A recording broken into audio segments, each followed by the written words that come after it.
folks. I'm Lee Scananero, and this looks to be some sort of Jaguar created by our friend Sophie Thompson. She helped out at the Mark, that's how I know her.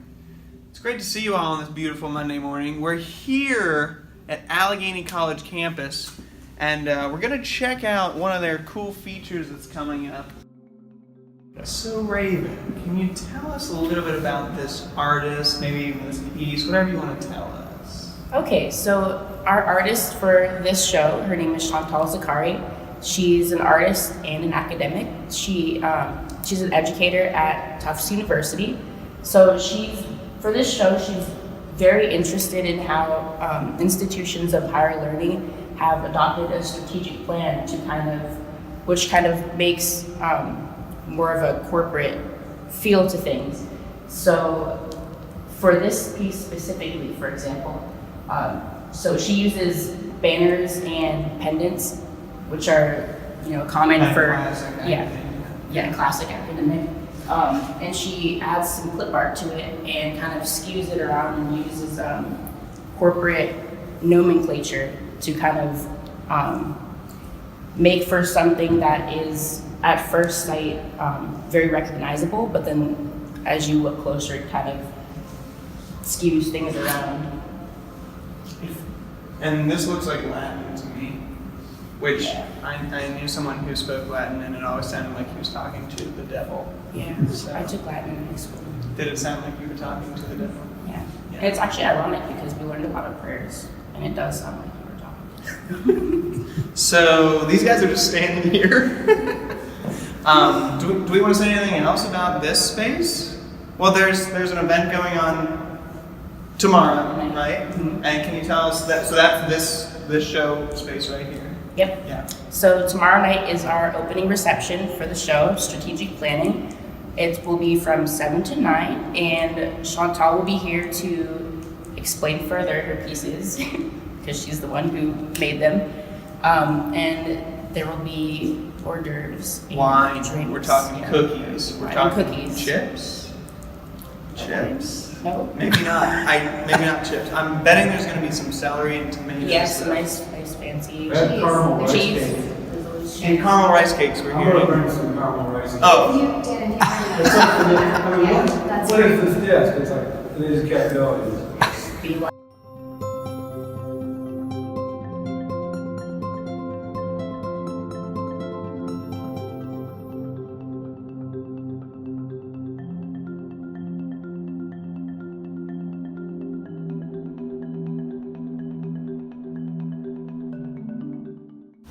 So we're currently outside of the gallery in this beautiful courtyard?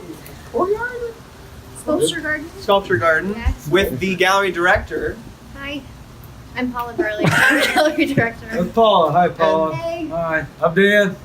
Paula, what can you tell us about this beautiful installation behind us? Yeah, so this is a site-specific installation, which means it was made for this space by the artist Elise Adibi, who's currently based in New York.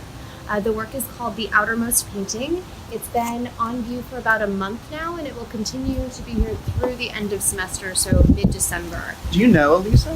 Elise? Yes, Elise? I do know her. How do you know her? Well, I invited her to participate in a two-person show that just closed last week, where she debuted 4 new paintings in the gallery, and then I commissioned this project.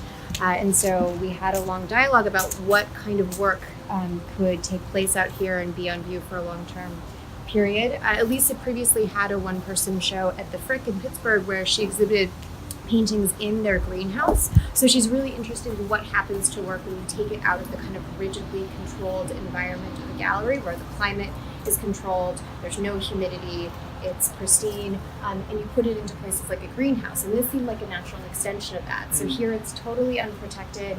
It's kind of cold and windy and rainy right now. It collects other elements, leaves, and needle. Yeah, eventually this will probably get snowed on. So we're just kind of seeing what happens to this painting as it witnesses the changing of the seasons. I was wondering about that, if it's going to kind of grow patina Definitely. as it is affected by the moisture and everything else Yeah, out here. and you can already see there's been a lot of changes. So when it was first installed, it was really a bronze monochrome. You could see Mark's gestures, kind of like the artist's hand, where she'd applied the paint. But if you look now, you see what kind of look like drips and splatters. And there's a lot of variation of color where some of it looks a bit greenish and blue. There's a lot of variation in the reds and browns. And that's all really happened since we installed the painting. So the way that she made this is she lays down a copper pigment, a ground. So this is a metallic paint.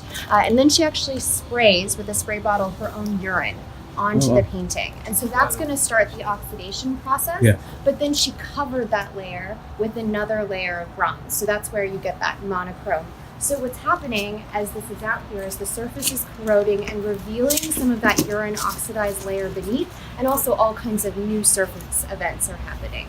So, and we don't know exactly what's going to happen. Nature is a kind of a co-creator with Elise in terms of making a new painting, essentially.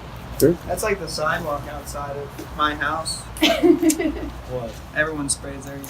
Oh, I Yeah. thought you meant nature was no, you're right. Well, nature, it's a natural process, so Right. you shouldn't be too upset. Yeah. You can't stop nature sometimes.